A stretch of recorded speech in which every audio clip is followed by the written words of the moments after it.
What is going on, everybody? Ethan Newberry, the Ginger Runner, here for another Ginger Runner Live. I'm international, so everything's a little bit different. Where I am is Canada. That's right. I'm preparing for the Squamish 50-50, which is my big race of the year. Very excited. It's coming up this weekend. It's here. I can't believe it. Days away. So we're going to be talking about that today on Ginger Runner Live, episode number 27. Pretty excited about this. We've made it a long way, folks. All of us together, holding hands. So let's do this. Let's get on with the show. Enjoy. I know I will.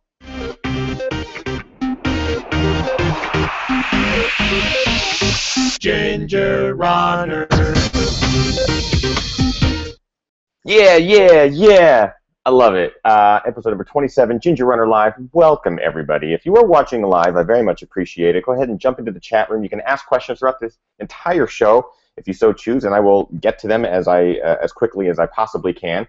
Today we're going to be talking about Squamish 50-50, training, preparation, some of the films that I made leading up to it, the gear I'll be using, the nutrition I'll be taking, all that stuff, kind of going over the details of the race. One, so I can get it out there, so I remember it, and so I know what I'm doing, and also for you, in case any of you have any questions about that kind of thing. I know I get that question a lot. It's like, how are you going to take care of that, or what are you going to eat during the entire race, or what are your plans? So I think it'll be helpful for everybody if I did that. So first things first, I want to start this show by talking about something that just happened in the news very, very recently, or at least I found out about it very recently from the news, and that is the passing of Robin Williams. Obviously, I'm pretty crushed about it because I just want to say that he's just been an incredible influence to me over my entire career. Many of you don't know my history or kind of what I do. I started in Seattle as a graphic designer right out of college, and I moved into motion graphics and became a digital designer and an art director in Seattle, Washington. Spent years doing that, but that entire time while I was working a day job, I was doing improv and doing comedy at night, every night of the week, and I started doing that when I was in high school. So I would perform weekly, every single weekend, and rehearse every night or do shows whenever I could at a Seattle improv company called Jet City Improv. Grew up with the guys and girls there, the talented performers there. So my whole life was just performing, and it was my passion. It was what I was doing any hour that I was free when I lived in Seattle. And when I finally decided to when I mustered up the courage and finally decided to move to Los Angeles, it had a lot to do with pursuing comedy and pursuing entertainment and pursuing acting and pursuing the dream that I had basically had my entire life since I was a child. A lot of stories behind that. But my first year in Los Angeles, I took classes and performed at every improv theater I possibly could, because that was pretty much the first thing I needed to find. As soon as I went to LA, I needed to find that improv outlet, that improv comedy, which is spontaneous comedy. It's comedy based off of audience suggestions. A lot of people might be familiar with Whose Line Is It Anyways, shows like that on television. So when I moved to LA, it was all about getting into the theaters and doing that comedy on a regular basis. And within the first 6 months or 8 months, or a relatively short time of being in LA, when I'm still trying to find myself and still trying to find friends and find my niche, I was doing a show at UCB, which is Upright Citizens Brigade in Los Angeles, and lo and behold, Robin Williams was there to perform with anybody. He showed up at this theater to do what's called an improv jam, where anyone that wants to do improv can get up and do improv. And he was there to perform with anybody. He was just there to have fun. And he did this regularly. He would show up to this theater and basically just say, hey, can I play with you guys tonight? And of course the theater's like, yes, you're Robin Williams. You can do whatever you want. So that night I had the fortune of doing scenes with Robin Williams.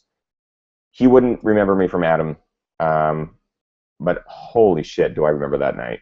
Absolutely changed my whole outlook on LA and performing, and kind of like this, left me really googly-eyed in the sense that anything can happen at any time. You just never know. And it was always my dream to perform with that guy. Really wanted it to be on a film set or TV show or something like that. But to have that moment with him on stage, even if brief, was incredible. And he was an amazing performer, inspired me throughout my childhood, my young adulthood, my current adulthood. His movies are incredible. His early television work is incredible. Constantly inspired by that man. So very upset to hear about the passing today. So I don't mean to start the show off with a downer. Obviously, it's just because it happened literally hours ago, or the news broke a couple hours ago. I've been thinking a lot about it, so I wanted to start this show with that. So that's a little bit about my history, a little bit about my performance history and comedy background. I continue to perform to this day, every single week in Los Angeles. It's this whole weird double world thing where you have this running and ultra endurance world on one side, and then you have this comedy world on the other. And while the endurance world might understand the comedy world, because hey, we all have day jobs and we all have pursuits and passions, the comedy world doesn't necessarily understand this ultra or running world at all, especially how much I've really thrown myself into it over the last 5 years. So it's really interesting to kind of see these worlds mesh sometimes.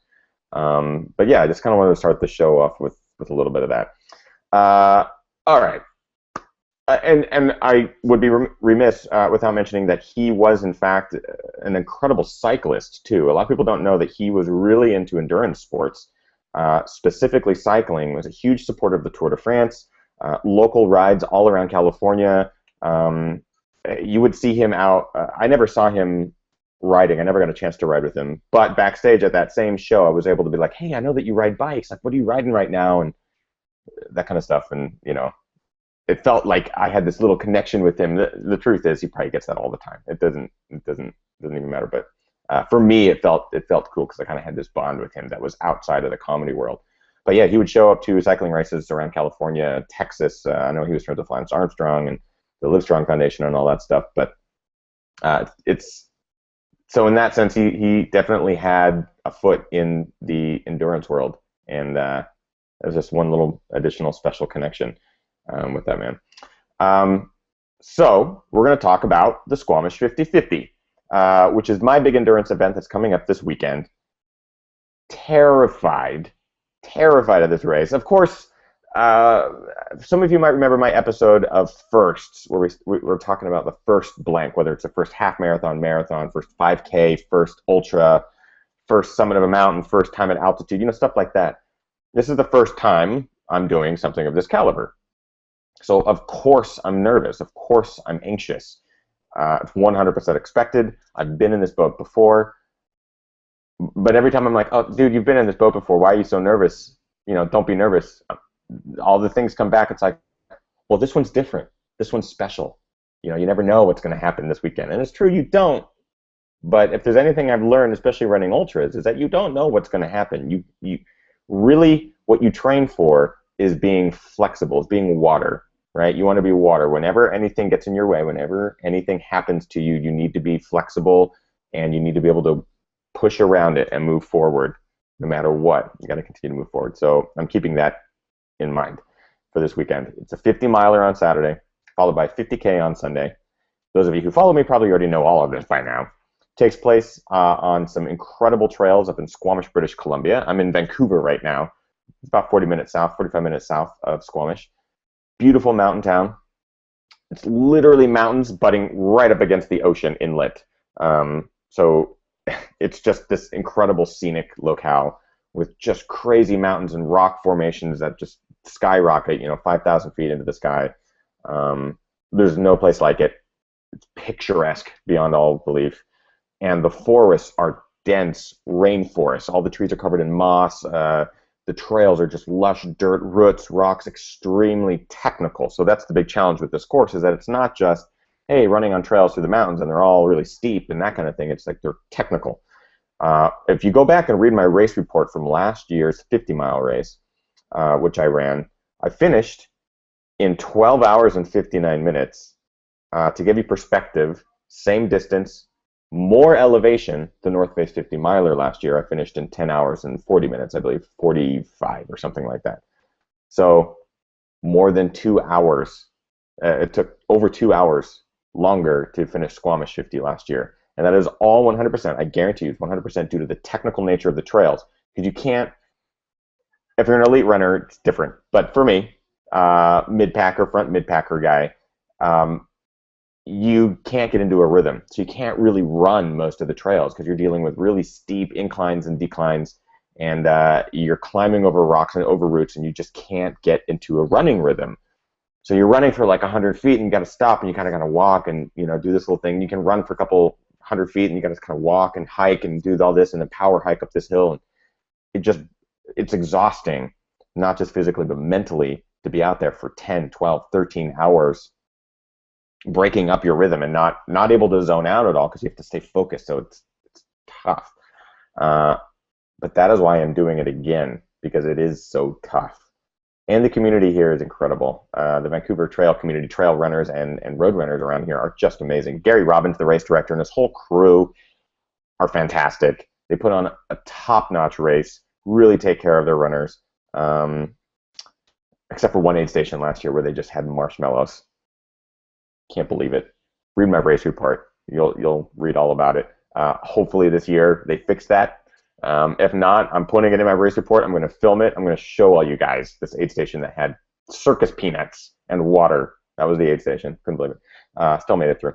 I want to check into the chat room before I start moving into technical stuff. Well, I'm realizing that as I'm talking, the YouTube video is, of course, playing.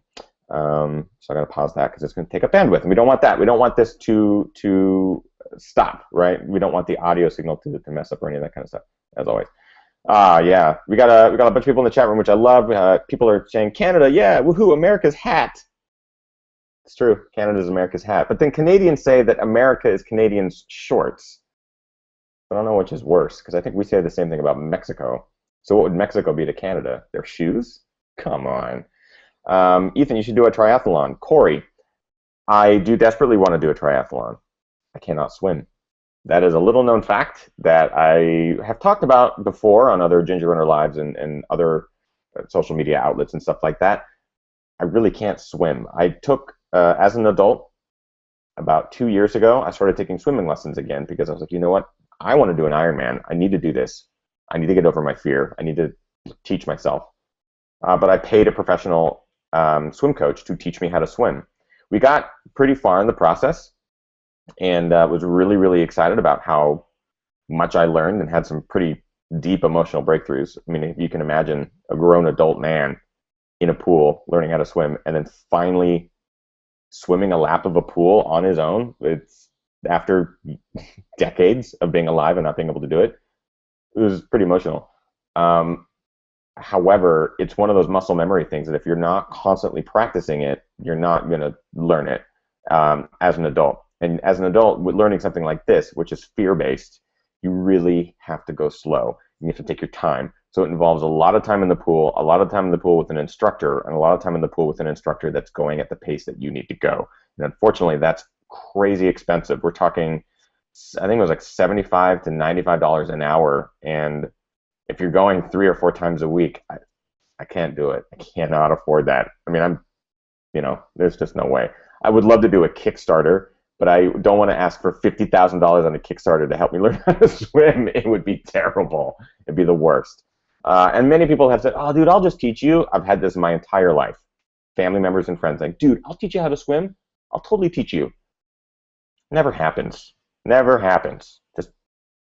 I'd much rather pay someone to teach me because it is their job to do it rather than getting frustrated because they're my brother. My brother didn't get frustrated. I'm not saying that.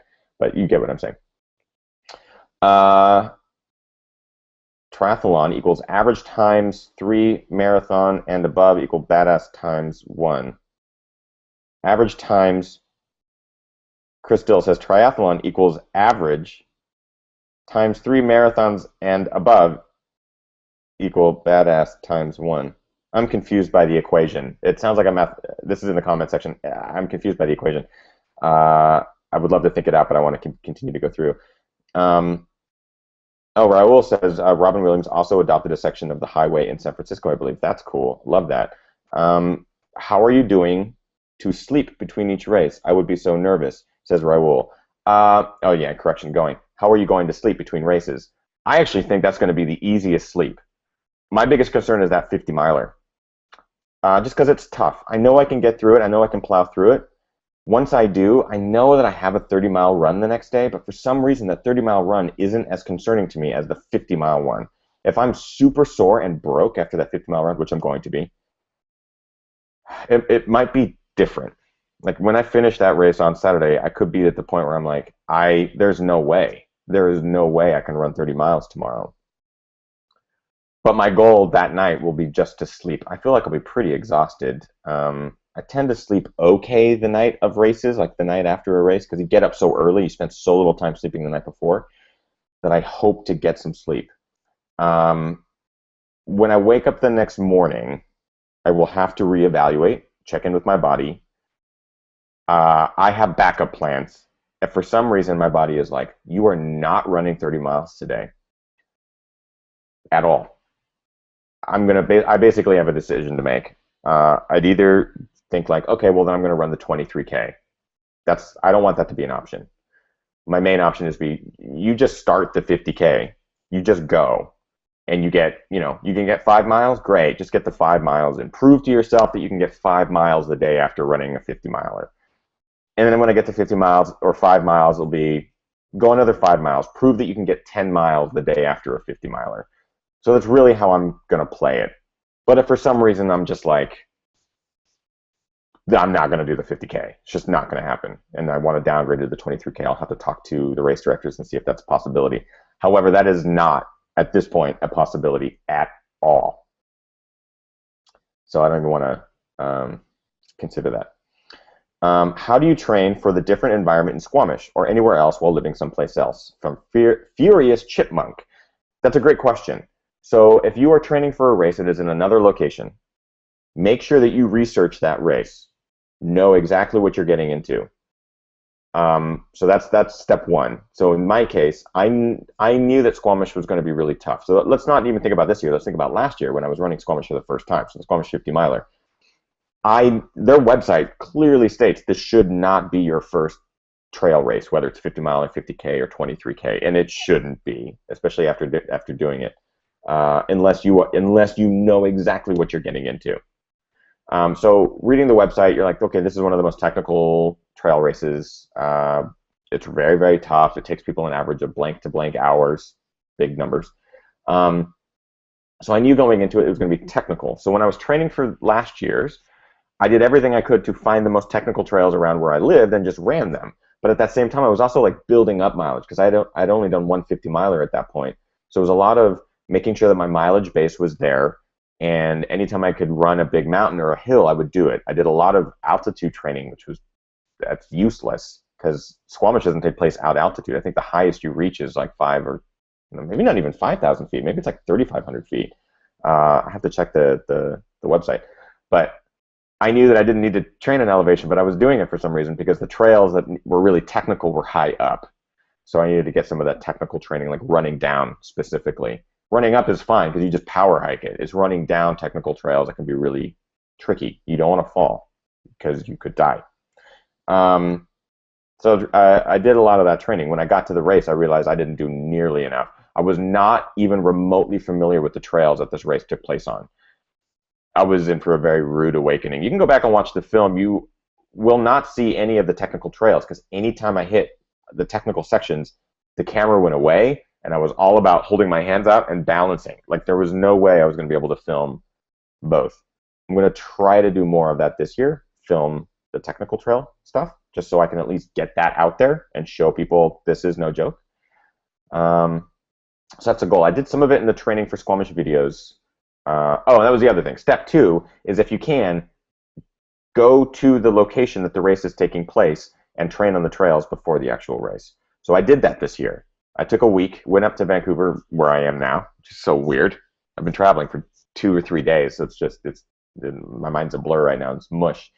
So I did that this year. I came up here for a week, and I've also been familiar with these trails over the last year, coming up and visiting Kim, my fiance, who's at work right now. She doesn't know I'm doing this. Oh, she knows I'm doing this, but she doesn't know I'm in her. She doesn't know I'm here. I don't know what I'm talking about.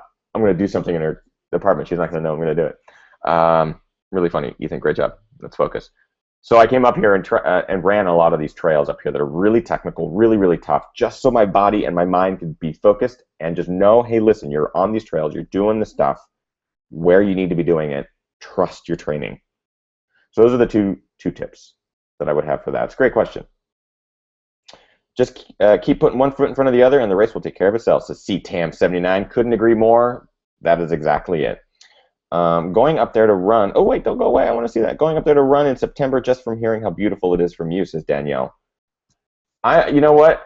Vancouver should hire me in their tourist bureau, or they should. I saw someone. There's a photographer that Oregon Tourist Bureau hired this photographer to come and just travel around Oregon for like a month and take pictures and post them to their Instagram. That was it. They paid for everything for him. He just posted pictures to their Instagram. I'm like, Vancouver needs to do that for me. I want to come up here and live. I'm going to actually stay on this trip for weeks because it is so gorgeous, and I can't wait to spend more time on these trails up here. The trails up here are incredible. If you are watching this now and you are planning a runcation, or you would like to do a vacation and travel somewhere cool and different, Vancouver, British Columbia. The city itself is really awesome. It's all surrounded by water, surrounded by mountains on the outside of that. So literally from anywhere in Vancouver, you can see ski resorts up on the mountains around you, all lush forests, rivers, waterfalls, suspension bridges, trails for miles. And if you can get up here in the spring, summer, fall months, you might get rain. But for the most part, this summer has been amazing. It's been sunshine pretty much this whole summer. But I will say that they are expecting rain this weekend. That is new to the forecast. It was going to be extremely hot because the temperatures have been really hot up here, like in Fahrenheit, 85, 90, 95. But this weekend looks like it's going to be cooler and raining. I love that. I love running in the rain. But I will tell you this. If you're doing races on separate days, a big race on a Saturday and multiple races on a Sunday, whatever happens to those trails on Saturday fucks over the people who are running on Sunday. Learned that from the North Face 50K, my first 50K 2 years ago, when we ran in a crazy, terrible storm on those trails out there in the Marin Headlands on Saturday. They had to cancel all the races for Sunday because the trails were destroyed. I think it took months for those trails to be fixed. So I will say that. I hope that does not happen. I hope it rains, but I hope it does not rain. Northwest rain can be, there's like 10 levels of rain. So I hope it's on the lighter end, because I just love rain and I love running in it. So I hope that's kind of what ends up happening. Joey Dawson, I am finally able to catch a Ginger Runner live, habitually catching up later in the week. Good luck this weekend, Ethan. Thanks, Joey. Appreciate it, man. Thank you for watching live. I'm glad you could actually make it to a live episode. Marshmallows, major runners ran. I was going to do that today, but I got to jump the gun on it. That's really funny that you said that. I feel you, 17 years old, did my first half iron. Follow me in my journey to become a professional triathlete. I don't get the whole sentence. I encourage you to use punctuation. Cody Workala, I'm drinking Full Sail Sessions Lager. I don't have a beer. I know that there's something in the fridge. I would feel terrible stealing Kim's beer, but a part of me kind of wants to. I would just hate to leave a blank screen for a couple of seconds. I hate that.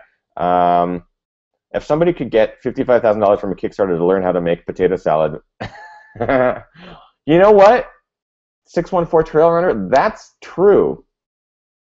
That is true. And I think the person that made that Kickstarter about the potato salad, they made over $300,000. It wasn't $55,000. I believe it was $350,000 for the potato salad. I think.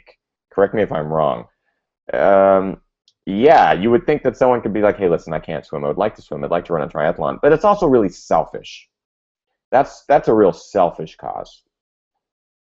Potato salad is less selfish and more sharing food with the people you love. So I would like to raise money to help share my ability to swim with the people I love. Ethan, swimming in a pool versus open water swim are two different worlds. Been swimming in pools all my life. Open water scares the crap out of me. Yeah, CTAM, I'm not arguing with you there. I already told you I can't swim. I already told you I had a hard time learning how to swim in a pool. Making the jump to open water, I'm fully aware, is completely different. Fully aware. And it's Shark Week. So, let's not talk about that. All right, let's keep moving. 8mm drop shoe to a 4mm. Thank you. And your video, says Thomas Kelly. You're welcome. How do you recommend Oh, I see. There was a question to that, Thomas Kelly. How do you recommend transitioning from an 8mm drop shoe to a 4mm drop shoe? gradually. And if you have a shoe that is 8mm and you want to get a shoe that is 4mm, get both, but then rotate between the two until your body is fully adapted to the 4mm drop. It takes time. I mean, imagine 6 months to a year, okay? When I transitioned from, I think they're Nike Vomeros, I think they were 12mm drop or something like that. When I transitioned into Newtons, that was my first kind of shoe that I wanted to get into forefoot running, and I wanted to transition into something a little bit more cushioned in the forefoot. Early Newtons, I think they were Isaacs.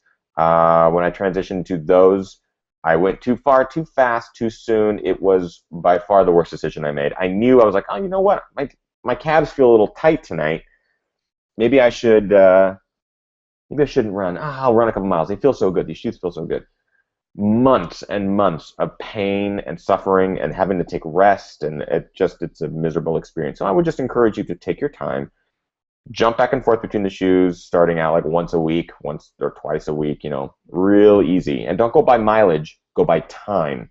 So rather than spending 5 miles in this pair of shoe this week and then 10 miles in this shoe next week, spend 30 minutes in this shoe this week, 35 minutes in this shoe next week, because mileage and speed and all that stuff is totally different. Time is the same.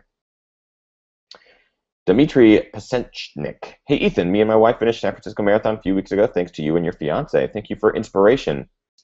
That's inspiring. Way to go. Way to go, Dmitry and wife. Good job. But I will tell you this, you didn't finish because of us. You finished because of you. It's awesome that maybe we inspired you somehow, but you guys are inspiring us, so that's awesome. Keep doing what you're doing. Do you plan to run the 50 miles easier, if that is even possible, to conserve the fit? John Finn. Okay. Great question, and transition into let's talk about the Squamish 50-50. I think it is about time we start talking about this race and the logistics. My plan for this race is to go as fast as I can for both races. Not true, not even remotely. I am going to go at my own pace for the 50-mile race. They're two chunks to me. The 50-mile, I have to just do the 50-mile first, and I can't even think about the 50K. While I'm running the 50-miler, I'm not going to think about, well, you should slow down because you have the 50K tomorrow. I'll already be going slow. Because I remember my effort from last year, I don't feel like I went out too fast. I actually went really moderate, but I feel like I got killed towards the end. My energy in the last 15 miles, 18 miles or so was really lacking. And in other 50-mile experiences since, or distances of that or above, I felt like I started to get more energy towards the end, and I want that feeling. I want to feel like I'm finishing strong. I don't want to feel like I'm just barely surviving. So my goal is to go, yes, at an easier pace, but I'm going to just kind of let my body tell me what that is that day.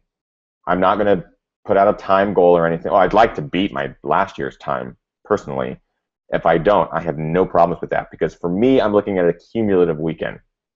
I believe our results will be posted as a 50-mile result, as a 50K result, and a 50-50 result.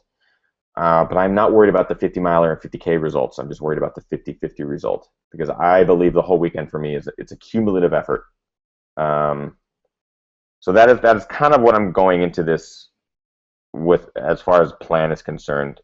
After pacing and crewing AC 100 last weekend with Billy Yang and watching his race performance, he raced his own race.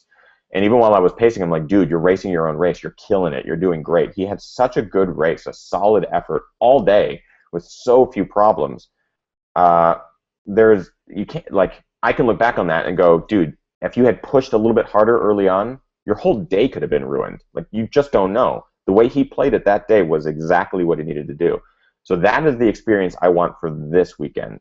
I don't want to put myself in a situation where I'm either having to catch up to my nutrition or catch up to hydration, or something goes wrong. I want to make sure that I'm just dialed, because if one thing goes wrong on day one, that could snowball into something into day two. So I want to make sure that I'm a solid effort day one. So the 50-mile, I'm just biting off as its own thing. It's a tough race. I'd love to beat last year's time. But that is not going to be like I got it. If it's the last 10 miles, I'm not going to be like, I got to get underneath that time. I'm just going to continue to run my own pace, which is going to be a fairly easy pace. I mean, there's going to be some fast dudes out there for this 50-mile race, and these times are going to be skewed all over the boat. People like Gary Robbins, who's the race director, ran the course last year, marking it in 8 hours and 40 minutes or 20 minutes or some crazy thing like that. You can go onto a Strava and see his whole race run. It's like, dude, you're running this 5 hours faster than I ran it. 4.5, whatever. Crazy how fast these guys are able to do it. So I'm more curious to see me at my moderate pace today, a year later, trained a lot more miles under my belt, a lot more climbing under my belt than last year. I've had some of my biggest weeks of my life in the last 3 or 4 months. So I'm just excited to kind of see how my regular effort does for me. So that's kind of what I'm going into this race with. And again, I just want to finish this whole thing. I mean, to be able to say that I ran a 50 miler and a 50K not only is proof that what I'm doing is working as far as training and stuff, but it's going to be a mental game, and I cannot wait to be able to tell myself in my next race. Remember that weekend when you told yourself you couldn't do it and then you did it? Remember that forever and for everything, and hopefully that will also inspire some of you guys to know that, like, listen, I'm freaking out about this race. I will freak out to the second that gun goes off at the start line. I guarantee you.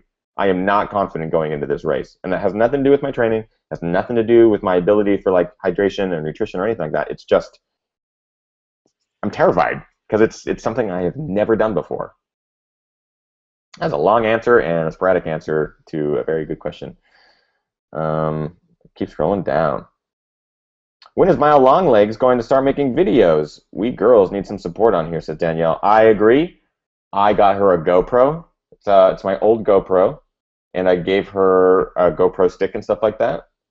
I'm telling her she needs to start filming some of her training runs, but also we're going to start figuring out ways to get her to review gear in video form. I think she's so awesome. She's such a great ambassador to the sport as well, and I think she's like the perfect girl that everyone can relate to. You know, mid-packer, super confident, but you know, she has her days, like her rough days, but she can power through them. And like, she's just a great example of like the every girl runner. And she keeps challenging herself, which is so inspiring. Like, she just signed up for her first 50K, which you're going to be running in this fall. I'm going to be running it with her because I'm going to be filming the whole thing. I'm very excited for her. And I think she's great. And she knows her stuff. She knows her gear.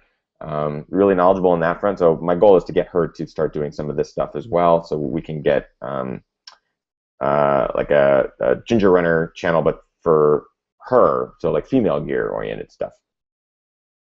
Funny, the first marathon I ever did was a trail marathon. They said on the site it shouldn't be my first. I killed it. See, Jim McGuckin, it doesn't, you know, it's because you trained properly for it. If you know, I don't want to say that you trained on flatland and then go ran a trail marathon and then killed it. I imagine you did some training before it. So that was really smart. Highest point of the 50 miler is 1,000 meters, so about 3,200 feet, 3,300 feet or something like that. It says Courtney Burt. Okay, so yeah, we're not climbing high at all. So I didn't need to do altitude training this year. Most of the trails I ran that were really technical just happened to be at altitude. That's fine. It's not going to hurt my game or anything, but not crazy so. Recommend any Canadian beers? You know, there's a lot of local Canadian microbrewers here in Vancouver and Squamish. House Sound Brewery. Tofino makes an incredible beer out there. I love the Tofino Brewery. Hey, Ethan, the 2 Germans checked in Squamish. Nice, Steve. Love it. Squamish this year. So last year, Squamish had 500 people racing over the course of 3 races, all in one day. So that's the thing, is they had the 50 mile, 50K, and 23K all in one day. This year, they have 1,000 racers running the 50 miler on Saturday, 50K, 23K on Sunday. So they actually have 2 race days, film festivals all weekend. It's like a whole thing, and they have double the amount of runners. I am so excited about that. These trails get to be shared with 500 new people. You know, like that, the addition of 500 new people. I'm so excited about that. So excited. Okay, so back to the Squamish 50/50 stuff. I want to talk about gear. Let's talk specifically about things that I'm going to be incorporating into the run this weekend. I am currently wearing, look at this, the Ginger Runner. There it is, the Ginger Runner, and it says, follow me to beer on the back. This is a new shirt that I just got. It has been washed, so don't worry about that. I have two. Basically, these are going to be my new race shirts for this weekend. I'm really excited about them. I even have a white one too because I realized I can't just have one shirt. I need to have two shirts, two shorts, two shoes, additional shoes for backups because it's 2 days. There's no washing machine or anything like that in the hotel. There might be, but I don't trust them to do my laundry or anything like that. So I got two race shirts, the white one and the black one. They're t-shirts, so you don't have to see my floppy arms, which is good. So that'll be basically what I'm wearing for race day. It's been really muggy and really hot. If for some reason I need to go to a singlet or anything like that, I have those options as well. If it's really cold, I have long sleeve options as well. It's always important, or a light jacket that I can always stow. I will most likely be wearing one of my Train Race Beer cap sacks, or I might be wearing the new Train Race Beer buff, which this is the first one. This is like the prototype, essentially. So I am super excited about these guys. Very, very excited. Basically, I designed this buff to be something bright and colorful, something you wouldn't lose, something that you could wear, but it has two slogans. Sorry, I'm trying to do this opposite for the camera. Obviously, we have the Train Race Beer slogan there, which always helps me in a race, the beer part specifically. And then for those of you who maybe don't drink, I know I have a lot of friends that don't drink, a lot of fans that don't drink. Totally respect it, think it's awesome. You can just fold that in, don't even have to worry about it. And you have to train hard, race harder, party hardest. And that goes around that whole side. So it's a side for everybody. Whether I wear it around my neck so I can fill it with ice, which is really easy to do. You want to just wrap it around and stuff it with ice, or wear it around my head. It's super stretchy, really, really thin. I can also double it up on my wrist and just use it as like a moisture thing. You can tuck a phone in there. You can tuck ice in there. You can always dab your neck. It's just an easy thing to carry. I love this. You can get your own very soon. So this, like I said, is the prototype. I will get 100 of them because they're kind of expensive to make. That's the unfortunate thing. They're not made by the company Buff. I actually had a private company make them they do the Squamish 50/50 buffs, actually, which is the one I've used for the last year, and I love it. So I totally respect the company. The quality is outstanding. You can throw them in the washing machine, wash them, all that kind of stuff. So I had them make 100. They're just kind of expensive, and I don't have a lot of cash to just throw up front. So those will be delivered to me by the end of this month, I believe, and I will get to share them with you, and I'm super stoked. I'm super stoked. The response has been amazing to these, so I hope I sell out. I really do, because then I can always make another run, or I can do another custom run or something like that. But yes, you will want to get one of these. I will be wearing this no matter what for Squamish. Let's see, there might be some questions here. Sorry, guys. Oh, Ginger Runner Buff, ETA. Can't wait to snag one. Yeah, thinking by the end of the month. Let's see. I could not look up what tapering means in this context, but I'm sure somewhere here would love to enlighten me. Tapering, Jacob. Okay, so tapering. Are you just asking about tapering in general, or are you asking about tapering for this particular race? Tapering means gradually reducing mileage on a weekly basis leading up to a race. Essentially, the week or two leading up to a race, you're keeping your legs fresh, your muscles fresh, keeping that memory there by going for shorter distances at less intensity. You're just kind of saving yourself for race day is the real simple way of putting it. I, for one, I have been tapering. I feel like I've been tapering for a month or two. I looked at my mileage stats, and they just have not been great for the last 2 months. It's fine. I need to remind myself that it's fine. I had some pretty big weeks in there, really big climbing weeks, really big mileage weeks about 2.5 months ago, and I just need to remember that is fine. That has been baked into my muscles and my legs and to my endurance. It's there. Just trust it, and just consider this a long taper. This week I probably won't run much. Tonight, when Kim gets home from work, we plan on going for 5 or 6 really easy miles, all flat along the road. And then maybe tomorrow I might go for a hike. So like the next 2 days I might do some hiking just to get on the technical trails, get around some roots and some rocks, easy, low mileage, hiking, low effort, but keeping my legs working, essentially. Saving it all for race day. Dope shirt. Can't wait for the album. Oh yeah, that's right. The album drops on Friday. I'm gonna get one and change the one side to Train Race Cheer. Ah, it's adorable. I hope you do. Did my first trail race yesterday, 15K of my ass getting kicked. My fault for not training right. Yeah, or going out too hard. I think everyone can usually do most distances if their training is even average, as long as they pace themselves according to their training. Love the buff. Awesome. Will you mix tailwind? Okay, let's move on to nutrition. This is a great question. Okay, so Eliza Ann asks about nutrition, and specifically, will you mix tailwind in a bladder or in a bottle ratio? Will you refill bottles from bladder or make it to aid? Okay, so here is the deal with nutrition for me. Let me pull it out. Well, you know what? I'm not going to move on to nutrition yet. I'm still not done with gear. But you bring up a good question with nutrition. For bottoms, I have Pearl Izumi shorts. These are the ultra shorts. They have incredible pockets on the back, hips. They're really, really comfortable. I also really like the blue. I think those are going to be really good. That's one option. I have my Solomon short tights, which I ran Gorge in. I ran the Big Sur Marathon in. I ran most of my races in those shorts because they have compression, and I really like them. I will most likely wear those Saturday just to kind of keep the compression aspect going in my upper legs because I don't know what they're going to be like later in the day. So I might as well add the compression as soon as possible. So I'll most likely race in those on Saturday. Gotta love a man that can wear tights, always. So those are my two short options. I also brought a bunch of others in case I last minute freak out. Socks and Gingy. Always wearing Gingies. Love them. Love the toe socks.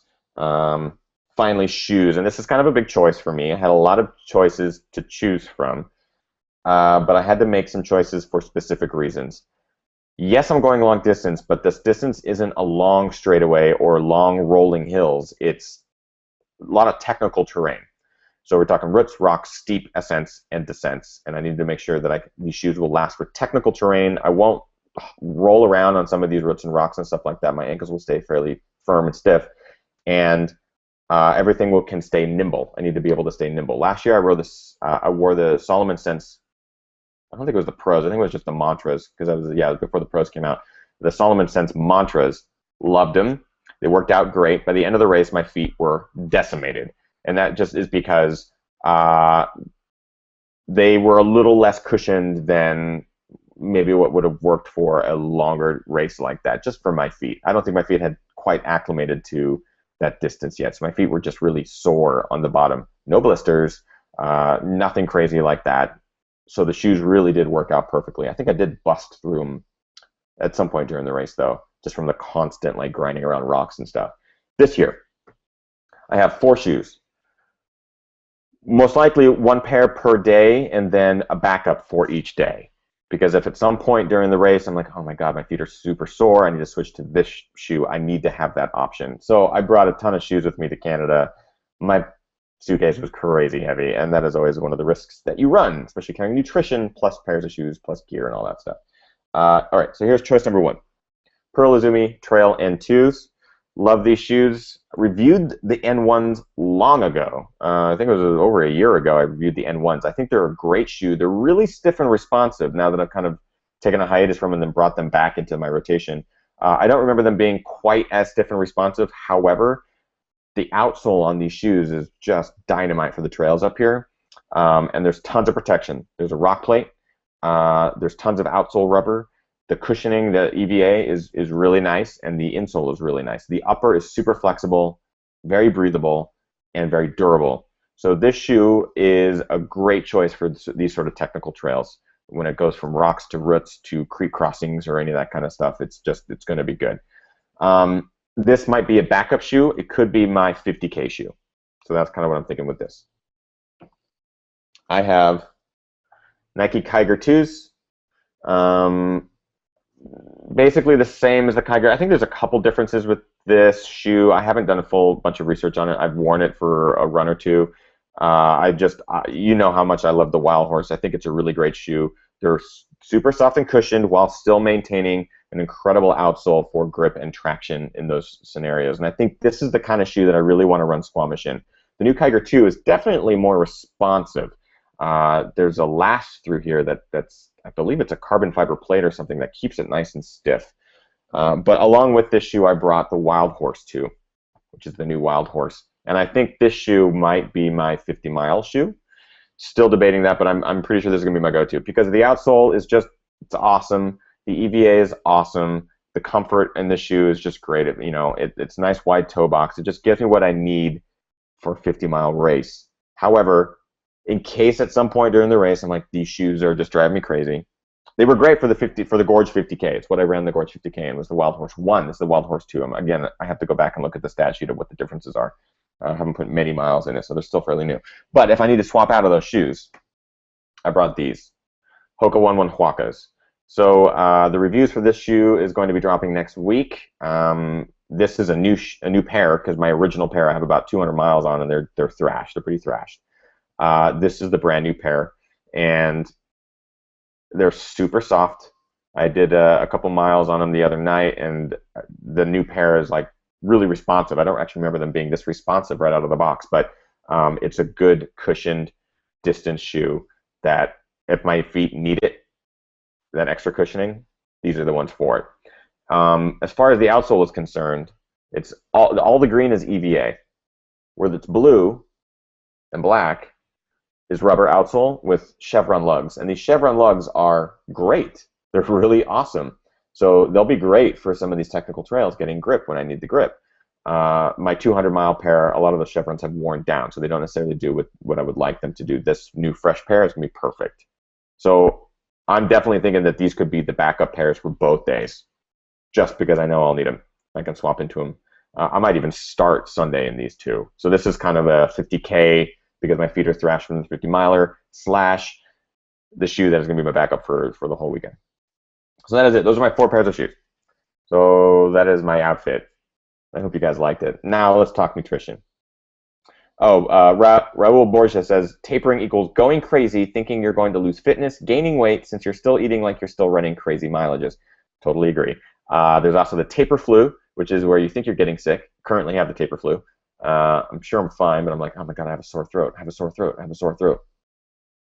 Oh no, I'm fine. It's taper flu. Taper crazies, taper madness, taper eats. Where you just like eat everything. It's all there. Kyle Couillers says, good luck at Squamish. Can't wait to get my hands on a buff and shirt. We'll be rocking them for the Detroit International Marathon. Now we're talking. I don't know how to make these available. I'll be totally honest. I did these as one-offs. They're super expensive doing one-offs. That's the downside. And I haven't yet perfected the idea of mass ordering. I mean, if you look at a running store, if they have custom shirts that are like specific to the running store, I have my Territory Run shirt here somewhere. But when a company like that makes a custom shirt, they have to order a certain quantity, and they have to order a certain quantity of sizes: small, medium, large, extra large, both men's and females. How they determine those numbers is beyond me. So if I want to make custom stuff like this, in my mind I'm going, do I have to do pre-order forms? Because then that's a lot of like office work. It's a lot of busy work that I don't know how to do that kind of stuff, like keeping track of orders and addresses and monies and PayPals and all that kind of stuff. And then I have to go order the gear, make sure that it's ordered to me, and then I have to turn around and ship it all. Like that's a difficult process. So I have the store Zazzle.com, which is doing all of my current Ginger Runner gear. So they are the middleman, where I can create the designs and create the elements, and then they just sell it, and they can sell it internationally and all that stuff. So I don't have to worry about that. They just take care of all of it, including the printing costs. So that's really nice. Where I got these printed was not that store. These are very much custom, but I believe that where I got these printed has that option to do some sort of online store. If that is the case, that is what I will do, because I'm really happy with the quality that these came out with. These are New Balance shirts. These particular ones they're a little interesting fit, but I think it'll be just fine for race day. These, however, I knew, since I don't have to worry about sizes, I can just order a certain quantity and just sell them. And like I did before with my cap sacks, I'll most likely do them on eBay because the shipping is international. It's super cheap for everybody. It's just a far more cost-efficient way. I'll do all the shipping myself, but it's all paid through eBay. As much as I hate thinking of like I'm selling shit through eBay, it works. I sold all my cap sacks for that. And it was great. Let's talk nutrition. I'm getting away from myself here. Ethan, have you heard about the Ambit 3? Yes, fully aware of it, and we'll probably talk about it at other points. Any concerns about IT band issues? No, haven't had those yet. You will not lose fitness unless you are bedridden for weeks, so don't worry about doing low miles when tapering. Oh, Oh, I see what you're saying. I was like, that's what do you mean by don't worry about doing low mileage? Do you mean to tell them to do high mileage? You are totally going to sell out the buffs. I'm dying to get my hands on another tank, but Zazzle is out of my size in most colors. Really? That's interesting. Will you do a Ginger Runner live on Monday after the race? Absolutely. I cannot wait to update you guys next Monday with all my medals and all my successes and tons of beer. I don't even want to say if. It's just going to be a crazy celebration because it's the train harder, race hardest, and then the party hardest. I did that wrong. How did I do my own slogan wrong? The party hardest part is going to be the best next Monday. You won't want to miss it. People are saying going with the Terra Tigers, huh? Interesting. All right, now that you guys are chatting and stuff like that, I'm going to get to nutrition. So here's my plan. I'm wearing my hydration vest. I have to wear my hydration vest because I will be carrying my GoPro camera. This is the setup that I do with my GoPro. This is an SP-Gadgets pole, slightly modified, and I actually have to modify this one a little bit more. But it telescopes out quite a long ways. But for me to carry something like this, it's about a foot long, I need something to carry it in. I can't just hold it in my hand the whole race. That is not how I roll. So the backpack allows me to keep it in there like a samurai sword, like a Ninja Turtle.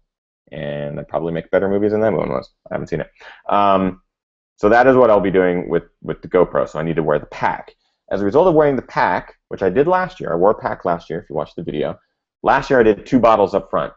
Both were filled with water at the beginning, so I could do solid food and gels for the first half of the race, and then I would switch to liquid nutrition. This year I'm going all liquid, with supplementing with gels and real food. So I'll talk about that. I'll be doing 2 bottles up front that'll take care of just liquid nutrition, and I'll do a bladder in the back that'll take care of just water or ice water, depending on the temperatures. The bladder may be half full. I don't want to carry too much weight. And the 2 bottles up front aren't going to be 24-ounce bottles. I'm most likely going to be 20-ounce bottles because I don't need all that weight up front either. That is the setup because last year there were some gaps between aid stations that took a long time to get to. The aid stations for this race, there's 8 of them, I believe, and the gaps between them can be 6, 7, 8 miles. And in your mind you're going, oh, that's like an hour. But the problem is that you also have mountains and technical trails in between that, so that hour could be 2 or 3 hours long. There was a good stretch last year. I remember this vividly and have shared these race stories with other people who have raced that race since. That gap, there's one gap in particular where there's a big group of us, maybe 10 people kind of running within the same quarter mile. We all ran out of water. We all ran out of food. And we had to just crawl our way to the aid station. When we got there, all we wanted was food and Coke and water and ice. It was a table with circus peanut marshmallows and a jug of water, and all of us are sitting there going, this is all you've got? And I feel so bad. There were 2 kids that basically drove a truck up, popped out the table, had the circus peanuts and water, and they were just happened to be there. So this year I just know that if I don't want that to happen again. I wish I had carried a bladder last year. Would have solved the whole problem. So this year I'll be carrying the bladder and 2 bottles. It seems like overkill, but also after watching AC100 last weekend, you see people who are carrying a pack with 2 bottles and a bladder because they know that they're going to be out there for a long time, and it's the make or break scenario for them. Billy Yang used a bladder and 2 bottles a lot of the day, and you know what? He dialed his race in because the 2 bottles were able to carry the right amount of nutrition in liquid form, and then he had the water to supplement all of that. So this year, 2 bottles up front will be carrying Tailwind nutrition. The Tailwind people are super awesome. They're super nice people. They've hooked me up with a lot of Tailwind over the last 6 months or so. Just like, hey, listen, we want to feed. We know that you have a race coming up. We want to feed you. This last time, I was like, no. I am buying you guys out of pretty much everything. Let me do that. So I bought. Their individual packets are way over there. They have individual packets now, which is great. I'm so glad they did this. I have a number of design requests for them, though, based off of these packets. I don't think they're great, but they're way better than just the scoop form. So each packet has 200 calories. I will most likely do about 200 calories of liquid nutrition an hour and supplement it with real food or gels. So in this case, I will most likely do like little Ziploc baggies for in between. I will carry anywhere from 6 to 8 of those packets on me. So when I get to those remote aid stations, I can just use them, dump them in there. I will also have my crew, who will be at certain aid stations where crew access is allowed, and they will have Tailwind packets as well. I'll make sure that they have that, plus backup shoes and stuff. So I don't have to drop bags. If I did do drop bags, I would just do that. I would just throw all that stuff into a drop bag, and just know that when I got to the aid station with drop bags, I would pick up those extra Tailwind packets and throw them in my pack. The additional food that I will be using, I had to carry this. I realized that when I packed all my nutrition, I packed way too much. But, better safe than sorry, I guess. Oh, you know what? Yeah, look. Okay. Here are the individual Tailwind packets. So these are the 200 calorie packets. And I'll put, just so I remember to put this out there, here are my issues with the packets. There's air still trapped in there, so you can't fully flatten these bags and fold them over because they still have air vacuum sealed in there, and it makes them into bubbles. The other problem is there's a little perforation edge up there at the top that helps you rip the package open. The problem is that this little side over here, the opening is about that big. So when you tear it across that opening, you have to sit there and just wait for the powder to come out. Just wait for the powder. And this is what I ran into with the San Francisco Marathon is, one, this wouldn't tear, and then two, you can't even tear it enough to get off of that little hole to open it up bigger. You actually have to sit there. You literally have to sit there and wait. It's a design flaw, in my opinion. And rather than long, skinny bags, I'd much rather them have a little bit fatter, skinnier bags, just because those fit into pockets a little bit better. When they're long like this and they don't, unless they fold it over like that, give me that. Give me that little packet right there. Take out this extra long thing at the top. That's my recommendation. However, these are going to save my life on Saturday and Sunday. Additional food, of course, Pocket Fuel Naturals, their coffee, their cold brew coffees, the vanilla haze and chocolate haze. Actually, I am out of all of this. I was like, oh, I'm going to pack all my vanilla haze and chocolate haze. I eat it so much just on sandwiches and post-running and stuff like that. This is basically like one of 3 that I brought. So I'll be doing those. I have tons of goos. I like the salty goos. I think these are really great. Some of the new flavors are really awesome too. The lemonade. I'm going to bring lemonade. And I think that's it. I have some salt tablets, but one thing I like about Tailwind is that, and I'm not sponsored by Tailwind by any means. I haven't even done a full review on their product. I plan on doing a full nutrition episode soon. Not necessarily an episode, but like a video, like a nutrition video that kind of covers everything. What I like about it is that it's really their slogan is all you need all day, really. It's 200 calories. It includes the salt stuff, right? So you don't have to take the salt tabs and stuff like that. You really just need this. And then the flavor is a little bit salty, a little bit sweet. The flavored versions, this is berry, this is a caffeinated berry. They tend to be a little too sweet for me. So like this big bag it's natural flavored. It doesn't have, they call it naked, unflavored. This is what I will most likely go with. It has a tiny bit of a salty flavor, that's it. So that's pretty much it for nutrition. Everything else in here is all sorts of like Recoverite, Perpetuum, just in case I need some other sort of flavor or consistency. And that is pretty much it for nutrition. When I get into aid stations, I like watermelon, I like potatoes, I like potato chips. If they have veggie broth, I'll do veggie broth. Most races don't do veggie broth because I'm a vegetarian. And if they have, what's the other thing I really like? Usually like little candies like M&Ms or something like that, and Coke. Anytime I see Coke, usually after mile 15 or 20, I'll do Coke. Tailwind, high in sodium and magnesium. Well, yeah, that's because they take the place of salt tablets or electrolyte tablets. Put a small pinhole in the package to get the air out. Matthew, that's actually a great idea. It's a really good idea. I wouldn't do that for storage. I would do that for race day only. The problem is that once the powder is very fine, so the pinhole would have to be really small, and I could probably put it in a part of that package where you don't really get that. Great idea. I might actually do that. I would just be concerned that powder, even if a little bit gets out, it gets onto the pack, and the pack is usually covered in sweat or water, and then it just becomes a sticky pack. Because as soon as that stuff touches water, it absolutely dissolves instantly. But 2 boxes of Pocket Fuel, nice choice. Love the vanilla and chocolate. Yeah, I think those are the 2 best flavors as far as Pocket Fuel is concerned because they're the easiest to eat.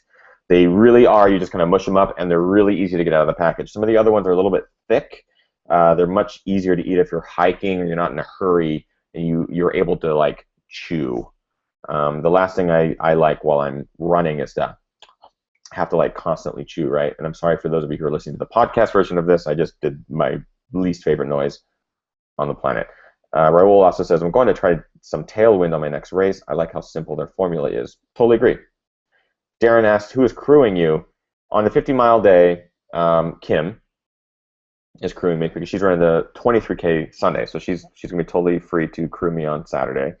And my two best friends, Justin and Destiny, are driving up from Seattle to race the 23K on Sunday as well. Very excited about that. So they will. Justin will be filming. I'm going to try to get Justin some access to some aid stations where he can film me running through, and then Kim will go to the aid stations where crew is allowed. And I don't know if I'll need much crew, but hopefully she can hand off like tailwind packets and stuff like that.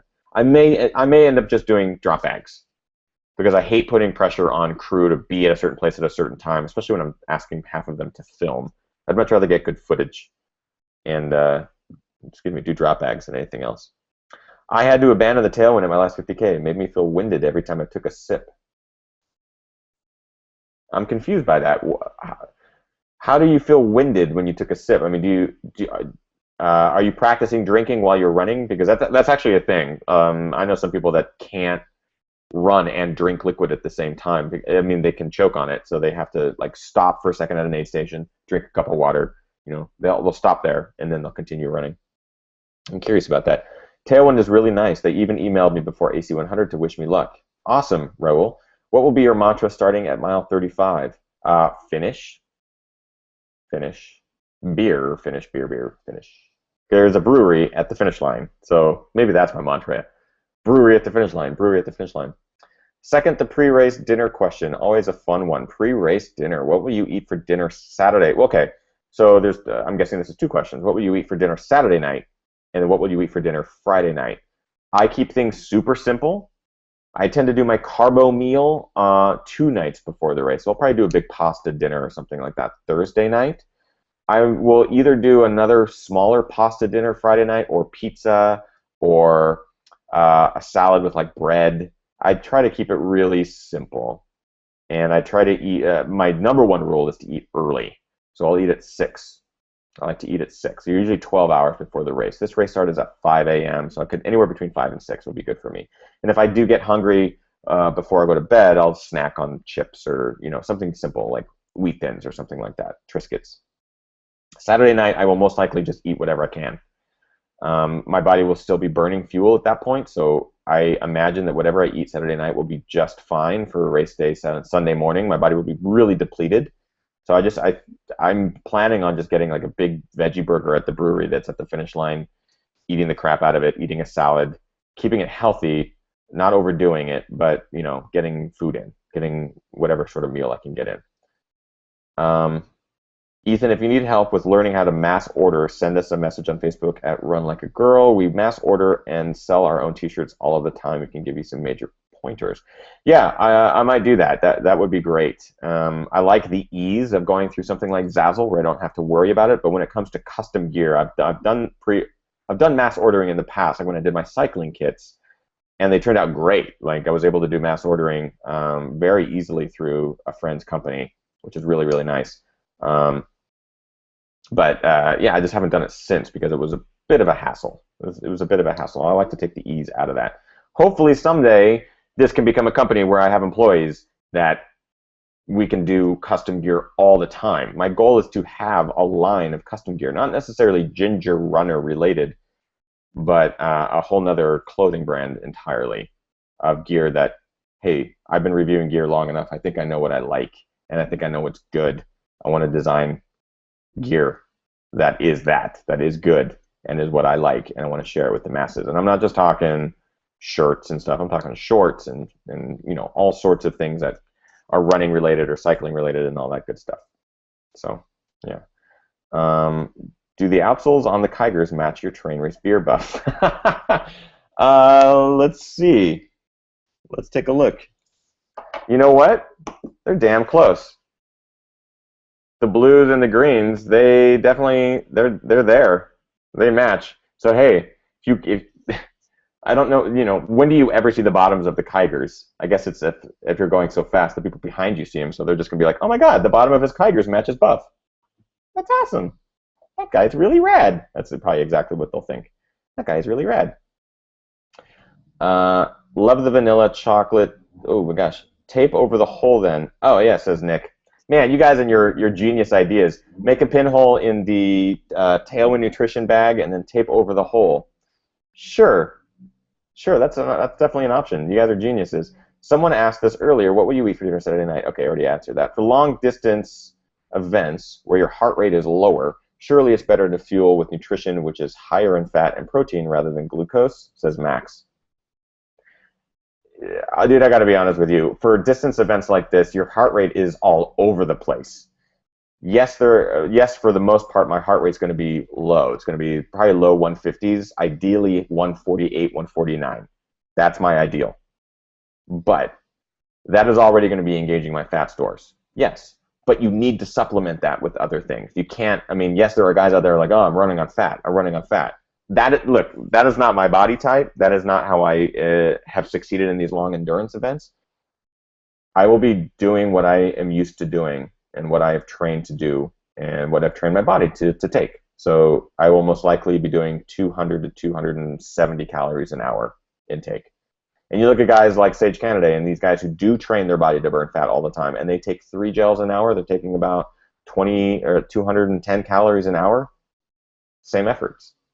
So, that is what it is.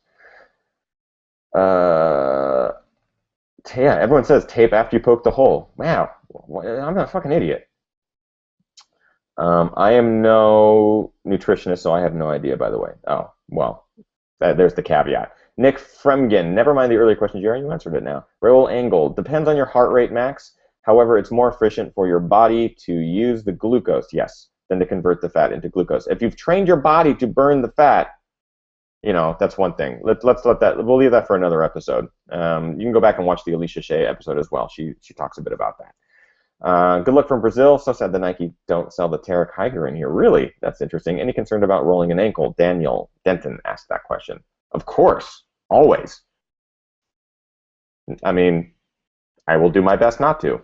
That's it. I have rolled my ankle many times on the trails, and I have been very fortunate that every time I've done it, I've been able to walk it off or run it off.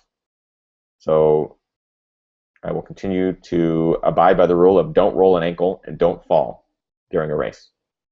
That is it. Hire me for marketing communication. I'll get my master's in May, says Jacob. Great, Jacob. Here's how I'll pay you. Beer. So let me know if you want the job, because that is it. And Cody says, I'll send you my resume. Love it. All right, guys, we are at 7:09 p.m. Any last minute questions about Squamish? I kind of went over my gear, what I'll be using. I went over my nutrition, my plan for the race, as far as taking it easier, or basically doing what my body is allowing me to do that day. I know that sounds like a cop-out, but that it really is how I'm going to have to approach this race, is what my body is allowing me to do at that time I'm going to do. But I would like to finish faster than I did last year, the 50-miler. And the 50K will just be a grind to get to that finish, but that is exactly what I want to do. I want to grind it out. I want to get to that finish and in one piece and celebrate because there's so much anticipation leading up to this. It's incredible. I mean, I've thought about this race since I signed up for it, and since I regretted signing up for it. I don't have a lot riding on it. I mean, I want to do it for me. I want to do it for my confidence, and I want to do it for you guys, right? So that's kind of where my mind's at. And Jacob says he'll take the job. I'll take it. Easiest interview ever. Great. Do you carry a first aid kit with you? Very small one. But it's, I mean, if the small aid kit has like blister band-aids, some first aid stuff like some Tylenol and stuff like that. If it's a bad thing, then you worry about getting to an aid station, right? You follow races like Hard Rock 100 where a racer got hit by a rock slide in the face and split his whole chin open, and he got to the next aid station and they looked at it and they assessed the wound and they bandaged it up or whatever, and he finished the race. This is at mile like 30 or 40 or something like that. Just incredible. So I don't anticipate doing anything bad to my body. I don't anticipate falling. I don't anticipate rolling anything. I don't anticipate any of that. So that is how I'm going to continue. What is your stretch goal for this weekend? Best case scenario. I have no idea. I have no idea. If I ran the 50 miler in 12 hours and 58 minutes last year, so about 13 hours, and I typically run a 50K in anywhere from 5.5 to 6 hours, 6.5 hours, depending on the terrain. This is tough terrain. So I'm thinking 6.5 hours plus. Ideally, I thought a little bit about it. I'm like, my goal would be to do under 20 hours for the whole weekend. If I could do under 20 hours, well, first of all, if I finish, I would be so stoked. But that 20-hour thing for me is just kind of like if you can do it under 20 hours, that would be pretty amazing. If it takes longer than that, it absolutely takes longer than that. I will by no means be looking at my watch going, oh, the countdown, oh, I missed it. No way. Not even. So that is that. And Raul says, strong and steady. Yep, do it for the party. You betcha. That is exactly, I think this whole podcast can be summed down to that. Strong and steady. Do it for the party. Pretty much it. Raul does ask a really great question, and we'll end with this one because I think it's perfect. Funny question. Ever concerned about farting when people are running behind you? Yes. I am a free farter. When you run, you fart. It happens. It's usually diet related, and I tend to fart when I take in stuff like, it's not so much Tailwind, but Perpetuum or Sustained Energy from Hammer Nutrition. That tends to make me fart. I have run many races where I'm surrounded by other runners, and I'm like, fuck, I have to fart. And I know it's going to be loud. So you either run faster, you get out of earshot, or you run slower, and you get out of earshot, and then you let it loose. When you're in a race like a marathon, when you're just surrounded by people, you have to plan it accordingly. So you either find a stretch of run where you know that the people aren't going to be as packed together, or you run in a group of people who all have headphones in. Then you just let it drop. Or you run in a tight group of people and you let it drop, and then just like look around like, who was that? Who did that? That's rude. But I can tell you, every race I've run in, someone has farted around me, but not even ashamed of it. Guys and girls just running, and they just fart. And there's no one else around, so it's like, I know that was you. I totally know that was you. But it's usually never spoken about. Some people laugh about it, but whatever. Farting in front of racing. What is this, Days of Thunder? Farting racing. Keep bumping, man. Yeah, love it. All right, so that is it, guys. I'll stick around for like 5 minutes of post-show in case there's any questions that I missed. If I missed a question that was asked during the show, ask it now, right now in the chat room, so I can get to that in the post-show. Those of you who are tuning in live, you guys are awesome. Thank you so much. Really appreciate it. I'm here every Monday, 6 p.m. Pacific Standard Time, doing this whole Ginger Runner Live thing. And tonight was just another solo episode. I don't mind these. I like having guests where I can chat with them and stuff like that. But tonight, just kind of keeping it solo. Now that Kim's at work, she should be on her way home soon. So I got to have dinner ready. Part of my responsibilities. That's not true. She's going to make dinner when she gets home. That's it. I hope you guys are getting out there training hard, racing harder, and partying the hardest. I know I am. And what else was I going to say? I don't think anything else was going to be said until the post show. For those of you who are listening in podcast form, you're the best. Thank you for continuing to download this. Oh, before I go, how could I forget this? My album drops on Friday. I want to give you guys a gift to think and send positive vibes my way while I'm racing this weekend. I want you to listen to the music while you're running, or while you're biking, or while you're doing hiking, or like while you're doing hiking, or while you're out there just enjoying nature. Download my album on all the forms, whether it's iTunes or Amazon Music or Spotify or whatever. On Friday it is released. At least according to all my emails, my album is supposed to be released on Friday. I am so excited. It is all the music that I created for all of my race videos over the last couple of years. I plan on doing this now, maybe once a year, releasing an album, or maybe even more frequently, depending on how frequently I make music. But I'm really pretty happy about it, and like the response. I mean, one of the biggest questions I get from a lot of my viewers is, how can I get this music? Where can I get this music? And that to me is, it warms my heart to know that people are listening to that side of my films and enjoying it. So if you could do me a favor and get it on Friday, it's going to help fund Ginger Runner. I mean, honestly, the only money I make doing this is from ads on my videos, and it's not a lot. It's really not a lot, like a couple $100. That's basically it. And so buying my album is a great way to like directly contribute to me. Same with these. Same with the buffs when these become available. So I encourage you guys to. It's cheap. If you only like one song, buy that one song. If you want the whole album, I think on Amazon right now it's like $8.99 pre-order. I think it's going to be the same price or $9.99 or something on iTunes. It helps. It will help. So that's it. And if you could share and tweet and do all that kind of stuff this whole week about the album, that would be really great because it could take a lot of stress off of me having to worry about that too. Having to promote an album dropping on Friday before a race it's going to be tough.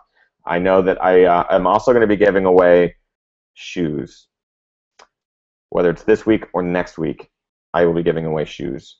I've already talked to Skechers because I reviewed some of their shoes, and they're like, just give some of our shoes away.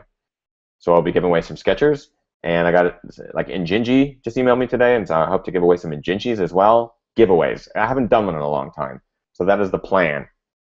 Coming up, guys. Coming up, like next week. So much going on. I'm so excited about all of it, so I want to share it with all of you. Thank you for watching. Thank you for tuning in. Thank you for listening. That's it for tonight's show, episode number 27. Next week will be number 28, and it's going to be epic. I predicted it. Now it's going to be epic next week. Stick around for the post show if you would like to. That's it. Follow me on all the social networks. The Ginger Runner, pretty much across the board. See you guys in the post show. Bye.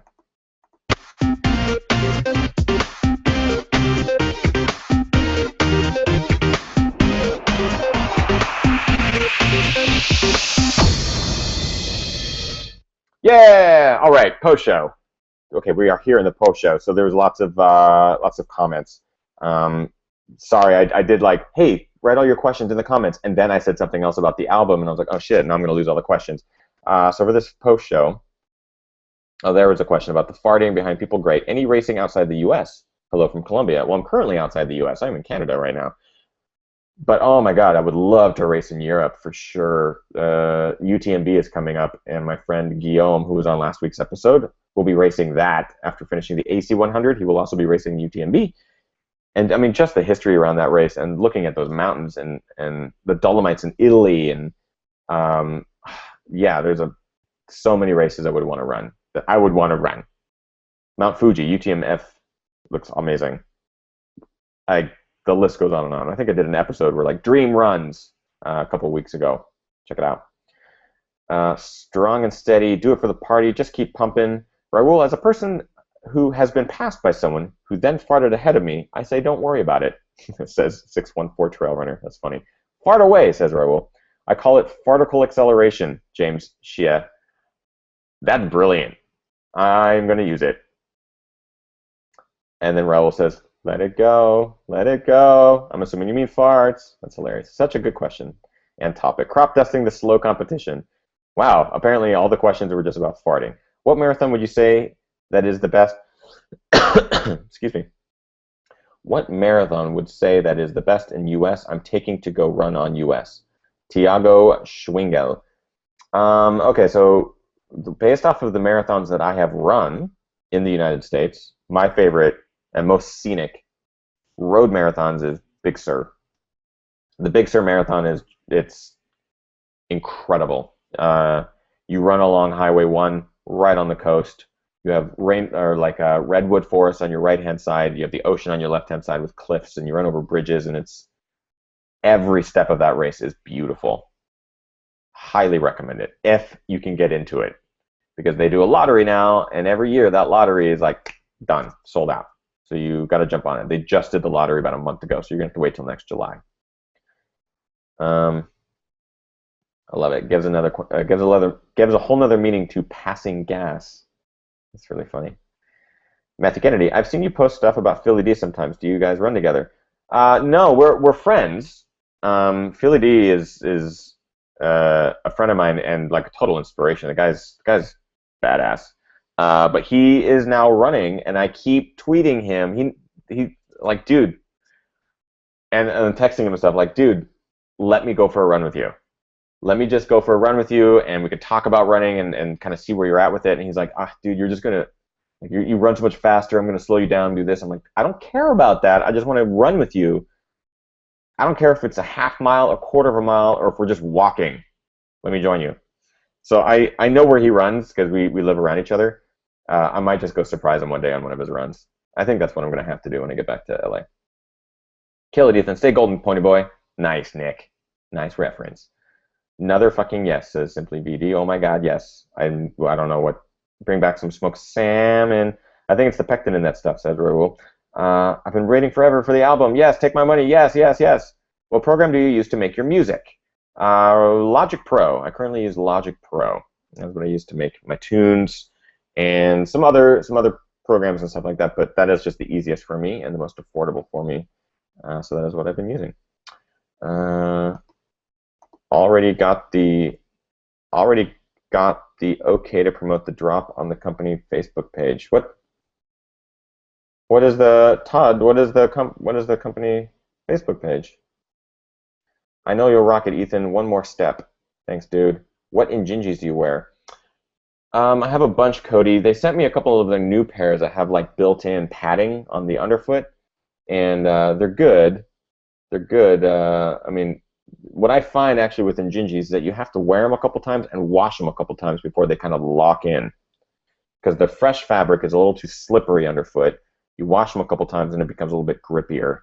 You basically kind of have to wear them in. I will most likely wear the trail versions for this coming weekend. There's a couple other versions I have over my bag. They're way over there, but I love them. Joe Scan, buff? Buff. It's the Train Race Beer buff. Train Race Beer. Train hard, race harder, party hard is buff. Can we PayPal you money for post-race beers? You don't have to do that, Brian. I appreciate that. Don't sweat it. I will go in there and demand they just give me free beers. How about that? Then we all succeed. Yeah. You guys not know who I am? Look at the color of my hair. Does that not do anything for you? Probably not. Any thoughts on reviewing Vivo Barefoot shoes? I've thought about it. I've seen them in stores. I've tried them on, and I've had some issues with them. Some of their material choices are terrible. But I do believe that they've changed some of their elements that they're using and some of their styles as well as some of their manufacturing processes. So I haven't looked into them recently. I know that they're very expensive, and that's a huge downside to me. So that's usually a major factor in me not reviewing a pair of shoes is if I can't even afford it to review it. That's tough. Good luck with both races, says Chris. Thanks, man. Favorite salmon dish? Salmon pasta? Pecan? Oh man, what's with the salmon stuff? What are you guys doing? Chris Paul, any tips for my first 50K? I am doing the 50K at U-Rock at Cooper Mountain, or Copper Mountain, in about 3 weeks. Okay, here are the tips for your first 50K. Chris Vargo is running at U-Rock. Hitch a ride with him. And then at 50K, just jump off his back. You're done. That's it. Trust your training. Trust your training. That particular race it's tough. Yeah, it's tough, but it's also beautiful, beautiful up there. Have you done altitude training? Because I believe that is at altitude, and I think that there is some good elevation change in that 50K. If you have not done altitude training, you can start now. Do some camping at high altitude. Do a weekend here, weekend there. Basically, between now and race day, every weekend go high altitude, and that is anything above 8,000 feet. Do it. Your body will thank you. You need to be able to adapt to that high altitude. If you can't get high altitude training in and you live at sea level or something like that, I believe the advice is go to the race. Don't go a couple days before. Go the day before, so you don't have enough time to actually try to acclimate. Your body doesn't try to acclimate too quickly. Because I've heard people go 3 or 4 days in advance, and then their body is in mid acclimation point by the time the race starts, so they're just exhausted. Whereas if you go there the day before, your body still doesn't really know what's going on. So by the time you start the race, it's already keeping up, essentially. Spectraflex guitar cables. Oh, cool. Nice. Love that. Thanks, Todd. Appreciate that. Adam Borgalt, which race vest pack are you using for the 50-50? The Solomon 5L. That thing is a workhorse. I reviewed that thing a long time ago when they first sent me that 5L pack.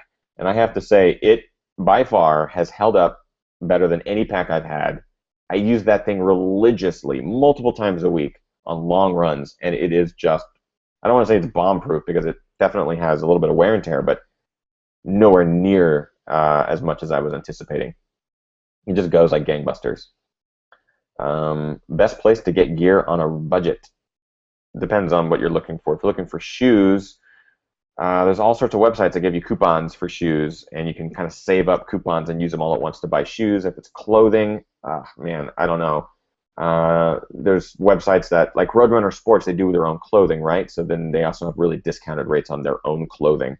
That's usually a really good bet. You can get like singlets for $15 and stuff like that, and they're usually really good quality. The fit might be a little bit weird, but the quality is good. Or sale racks at REI, or all the sports shops like that. Sierra Trading Post is a website that I used to frequent all the time. The Climb, CLYMB, is a good website that has discounts on tons of gear, really deep discount, like 50% off type deals. They're really great. So yeah, Chris Bull, I live at 5,000 feet. Okay, so once or twice a week you were going high altitude. All right, 5,000 is good. If you can get up to 8,000 or 9,000 or 10,000 feet each weekend for like a couple overnights maybe, you should be good. Yes, I live at altitude and have been running at least at 10,000 feet. Great. All right, so your body at least knows what the hell you're going to be going through. So that's good. Thanks, Abigail. Appreciate it. All right, it is now 7:27. Kim will literally be walking to that door any single second, so I'm going to go before she does so I can clean up this mess that I've created with nutrition and gear and all this stuff all around. You guys are really awesome. I cannot thank you enough for the support. It has been nonstop since I've started posting videos about the Squamish 50/50. Obviously, you guys are just the best, the total best. I really couldn't really be doing this or have the confidence to do it without a lot of your support. And I guarantee you when those miles get really tough and I doubt my ability to continue, I will be thinking about this. I will be thinking about you guys at home sitting in front of your computer, hoping and waiting. I Run Far is going to be up there. Brian Powell from I Run Far is going to be up there documenting the race. He obviously won't be around the aid stations by the time I get there because the leads will already have run through. Ultra Live TV will also be up there. I believe they'll have cameras, live camera set up, so you'll be able to see me run through some aid stations. I don't know which aid stations they'll be at, but start line and finish line for sure. And I hope they're there. Oh man, I don't know if they're going to be there all weekend. They might just do Saturday. It could be a Saturday-Sunday thing. I don't know. But that's amazing that both I Run Far and Ultra Live Sports are going to be up there. Ultra Sports Live, sorry. That to me is pretty fucking rad. So you'll be able to track us, I believe, for the whole race. I hope. All your support, guys. Yeah, everyone's saying good luck. Really appreciate it. Really, really awesome. Ethan, are you running with a white cotton t-shirt? No. Who runs with white cotton t-shirts? Someone asked that on one of my Instagram photos. Like, you always seem to run in cotton t-shirts. How is that? I'm like, I've never run in a cotton t-shirt. I think the one time I did, my nipples bled for days. No, these are not. These are polyester. These are all synthetic.